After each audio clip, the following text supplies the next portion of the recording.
এখন আমি সেন্টিনেল পার্কের সামনের রাস্তায় আমি এসেছি চেরি ব্লসমের ছবি তুলতে, ভিডিও করতে।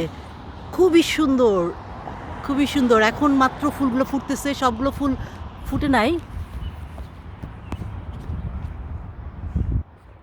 এই এই রাস্তা ধরে অনেকগুলো চেরি ফুলের গাছ।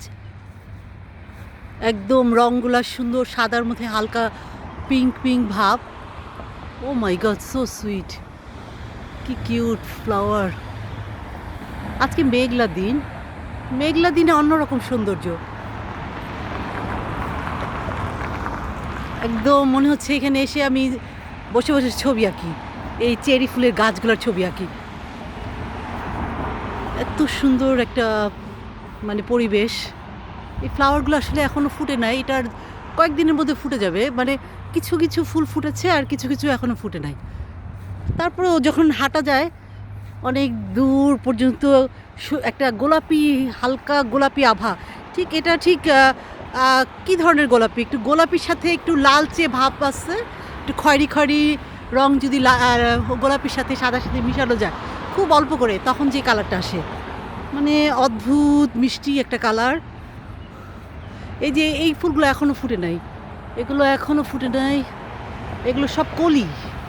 এটা আমার মনে হয় 2-1 দিনের মধ্যে ফুটে যাবে। আজকে ওয়েদারটা যদিও অতটা গরম নাই, একটু ঠান্ডা ঠান্ডা ভাব। তারপরে ভাল লাগতেছে, খুব ভাল লাগতেছে আমার।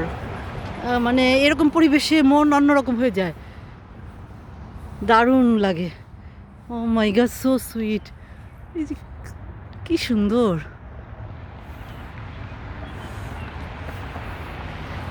হাঁটতেছি আর হাঁটতেছি আর ফ্লাওয়ারগুলো দেখছি। এখন আসলে আমাদের এখানে বসন্তকাল, হঠাৎ করেই বসন্ত আসে। হঠাৎ করে ঠান্ডা ঠান্ডা, গাছে পাতা নাই, হঠাৎ করে দেখা গেলো একদিন কেমন হুড়মুড় করে গাছের মধ্যে পাতা চলে আসলো, তারপর ফুলের কলি চলে আসলো, এরকম আর কি।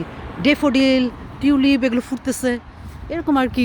টরন্টোতে অদ্ভুত একটা বসন্ত আসলে তো আপনার এই নর্থ আমেরিকায় হয় আসলে। আমরা বাংলাদেশে ওভাবে বুঝি নাই বসন্ত কীভাবে আসে।